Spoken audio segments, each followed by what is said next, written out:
بسم اللہ الرحمن الرحیم۔ امپلائز پیڈیا کے پلیٹ فارم میں تمام ملازمین، پینشنرز اور فیملی پینشنرز کے نام یہ ویڈیو ہے، اور اس ویڈیو میں فیملی پینشن رولز کی مکمل تفصیل بیان کی گئی ہے۔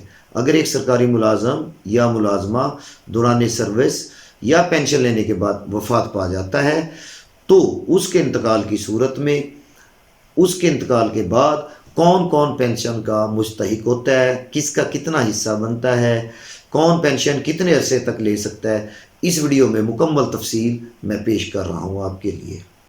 تو یہ ٹیبل جو آپ کے سامنے موجود ہے، اس ٹیبل کا یہ پہلا حصہ ہے اور اس کو فہرست اول کا نام دیا گیا ہے۔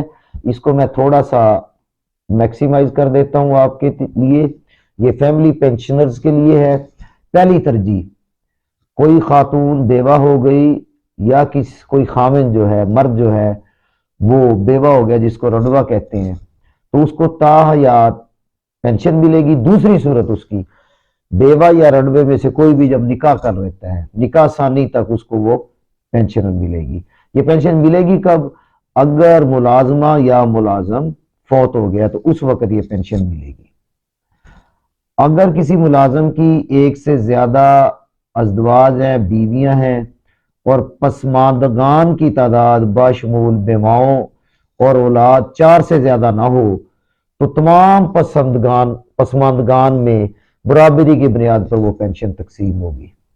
اگر تعداد 4 سے زیادہ ہو جائے تو بیوہ کو فیملی پینشن کا 1/4 حصہ ملے گا اور باقی پینشن جو ہوگی وہ بچوں میں برابر تقسیم کر دی جائے گی۔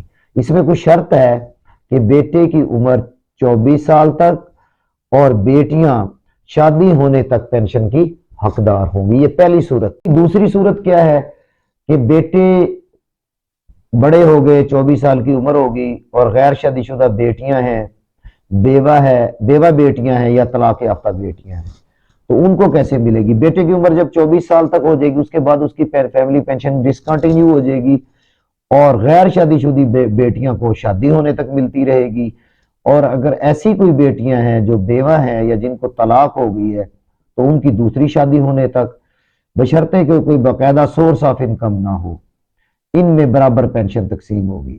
فوت شدہ پینشنرز کے زیر کفالت جو بچے ہوں جو مستقل طور پر ذہنی یا جسمانی لحاظ سے معذور ہوں، ان کے لیے عمر کی کوئی حد نہیں، جب تک وہ زندہ ہیں ان کو فیملی پینشن ملتی رہے گی۔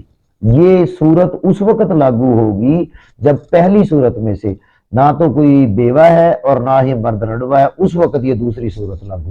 تیسری صورت کو، اس کو میں تھوڑا سا میکسیمائز بھی کرتا ہوں اور اس پیج کو آپ کے لیے اوپر بھی کر رہا ہوں۔ تیسری ترجیح کیا ہوگی اس کو ہم دیکھنے جا رہے ہیں۔ پہلی ترجیح، دوسری ترجیح اور اب تیسری ترجیح۔ یہ تیسری ترجیح آپ کی نظر آ رہی ہے۔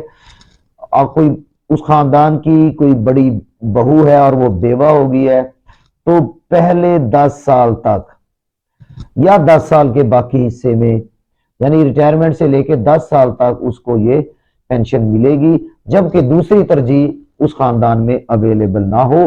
پھر یہ تیسری ترجیح کی طرف ہم جائیں گے۔ چوتھی ترجیح میں آپ کیا دیکھ رہے ہیں؟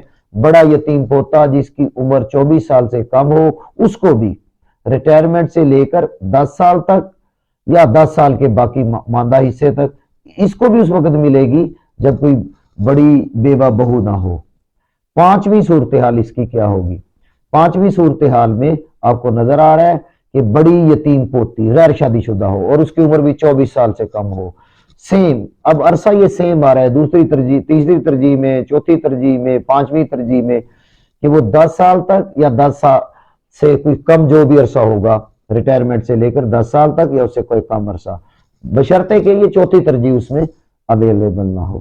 اب چھٹی ترجیح، پہلے حصے کی، حصہ اول کی، اس میں بڑی اپوتی بھی بیوہ ہوگی، اللہ نہ کرے ایسا ہو جاتا ہے بعض اوقات ایسا، تو ابتدائی 10 سال تک یا 10 سال کے باقی ماندہ حصے تک، یعنی ریٹائرمنٹ سے لے کے 10 سال تک اس کو یہ پینشن ملے گی۔